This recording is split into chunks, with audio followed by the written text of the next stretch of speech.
Hey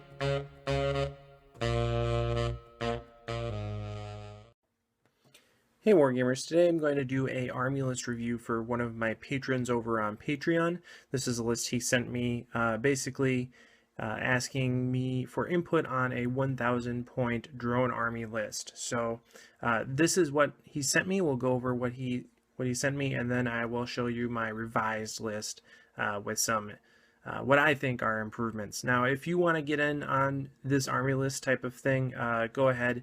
Head on over to my Patreon, link in the description below, and you can become a patron, support the channel, and I'll start doing these reviews for you too. So this is the first one of these I've done, so also please keep that in mind. I'm trying to figure out a good format for doing this army list review right now.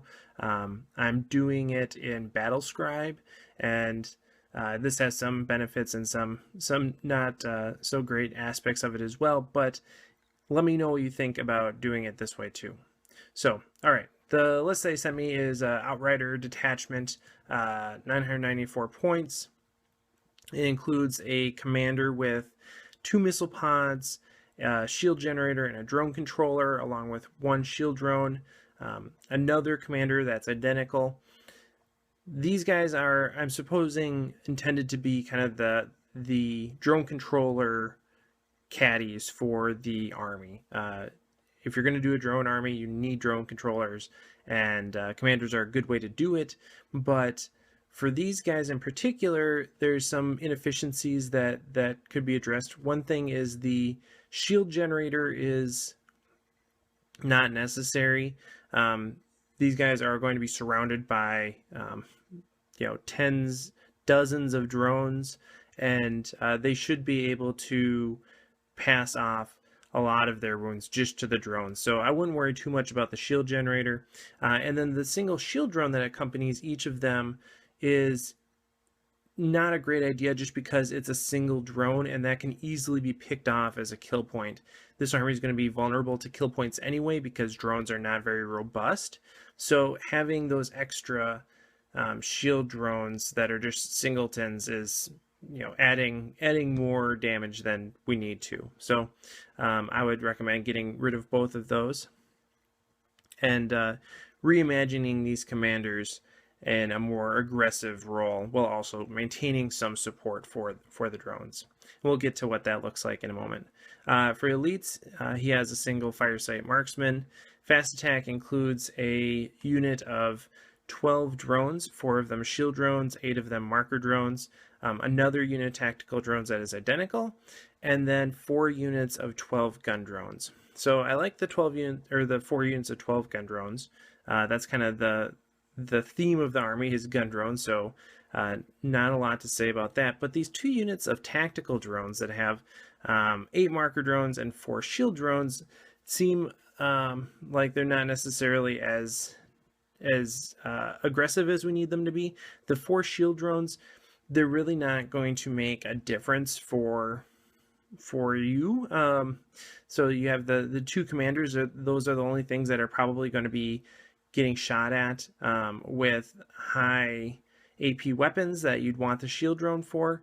I'd rather just have more marker drones or more gun drones instead of the shield drone, because you're going to be using savior protocols to take care of that most of the time, and the shield drone just isn't going to be a thing. And especially because you're going to have so many drones swarming around your commanders, it's unlikely, at least you should play it in a way that it makes it unlikely that the commanders are being targeted at all, because they are characters. So the shield drones, I would switch to something else. And then the marker drones, we have 16 marker drones here. And while it's true that natively they're only going to hit 1 in 3, a lot of these drones are not going to... we don't need 16 marker drones, I would say. For the most part, you're going to be using this to just get the single Markerlight bonus. A lot of these other things aren't going to come into play as much. You don't have any seeker missiles. These are assault weapons, so we're not as worried about moving. So 16 marker drones is okay. I think you can strip it down to about half that number, though, just that you're putting a couple of singleton Markerlight hits on a couple targets to get the reroll ones, and then you'll have the +1 to ballistic skill from the drone controllers that you're nearby.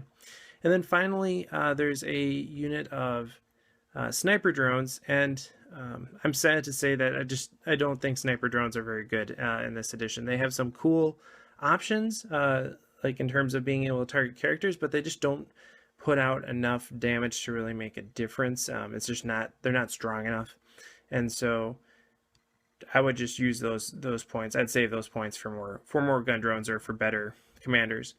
Overall, the list is interesting, is very thematic. I like it, but the big thing that stands out to me is that it's going to be very difficult to take care of anything with high toughness and multiple wounds and a good armor save. So tanks are going to be really hard for this. And so I would reimagine the commanders taking on a more aggressive role and being more anti-armor. And I would also like to see a little bit more of a supporting role aside from just drones. I know the theme is drones, but we need to have something there to kind of anchor them down too. So so that's what I think about the list. I think it has some really good options in terms of just tons of units, lots of volume of fire, and that can take care of most things. But there are going to be those things that you just need some fusion blasters for. So that's what we're going to see in the revised list in a moment here. All right, so this is the revised list. Again, maintaining the core theme of it being an Outrider detachment and having a lot of drones with a few supporting characters in there. So that's really what I was going for here. So let's start with the drones since they're kind of the backbone. You'll see that I dropped the sniper drone team. I basically dedicated all of those slots back into tactical drones. And for the most part, they are all gun drones. So I have 1, 2, 3, 4, 5 units of 8 gun drones, and then 1 unit of 6 Markerlight drones. The reason, again, is those shield drones probably aren't going to really come into play, so I'd rather have those points go somewhere else.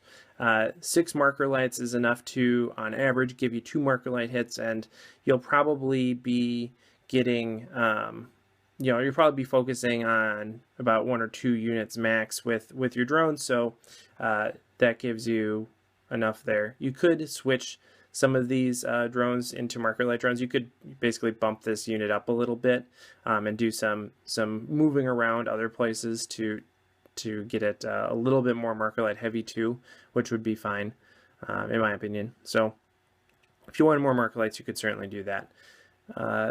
Elites, well, okay, let's talk about the elites. So you have all these drones, and although we're going to have some support from the commanders, we still need some anti-armor, and we still need some additional drone controllers on the board to really help anchor those gun drones. And a good way to do this, I think, is with crisis suits. We're limited in the number of commanders we can take in an Outrider detachment, so a way to really get some drone controllers on the field with anti-armor in a position that the gun drones are going to be able to actually use that drone controller is with crisis suits. So we could have gone with a stealth suit or something, but we have enough strength 5 shots. Really what we need here is higher strength and higher AP. So I went with crisis suits. I gave 2 of them, 1 fusion blaster and 2 plasma rifles each, and then the Shazvray I gave the drone controller and then just 2 fusion blasters, and then they're accompanied by, again, another unit of 6 gun drones. So you're able to deep strike these guys in, probably early in the game because you need that drone controller relatively soon, or second turn, first, second turn, somewhere in a way that they're going to get to the place that they need to be at the same time the drones get there. And they're bringing drones with them in order to offer the savior protocols, but also to leverage that drone controller more fully. So this gives you some nice anti-armor abilities. Again, being able to take advantage of the marker lights that you have elsewhere is good here. And then rounding out the list are 2 commanders. One is a Fusion Blaster commander where I just give him 4 Fusion Blasters because, again, we're looking for more anti-armor. And then the second one is a Coldstar commander, which I like for a drone controller caddy because A, he's mobile, he can go where he needs to be, but he also isn't missing out on taking other weapons, right? Like he has to take the missile pod and the high output burst cannon. So that's what he has to take. And so there's 2 open slots here for us to play with. One of them I think should be a drone controller, and then I do like the advanced targeting system as the second supporting system. And we don't really have to worry about these guys being super vulnerable, so we don't have to give them shield generators or stimulant injectors, anything like that, because you have tons of drones here, and so they should all be able to soak shots for the commander as needed. And there's enough gun drones in here that you're getting like more than 150 pulse rounds just from gun drones alone in a round, and that, you know, all things averaging out is about 20 dead Marines per turn. So you can parse that out in different ways, and of course it's going to have different efficacies for different targets. But that's a lot of volume of fire, and it can really do some damage. So you're able to take care of infantry very well. You need to focus a little bit more on heavy armored things here, and so I think this list that we've created here does that, at least to some extent.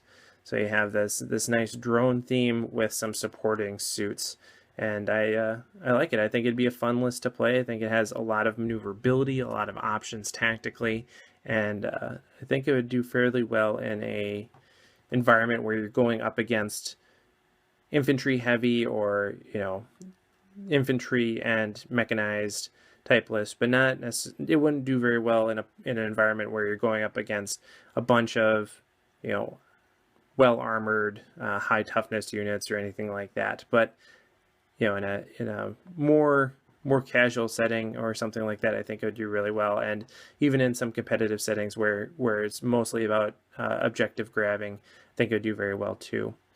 So that's it. This is the list. I'll put both lists in the description below, and please, again, let me know what you think of this format. If you'd prefer me to do something different with the video in terms of presenting the 2 lists, please let me know. And as always, happy wargaming.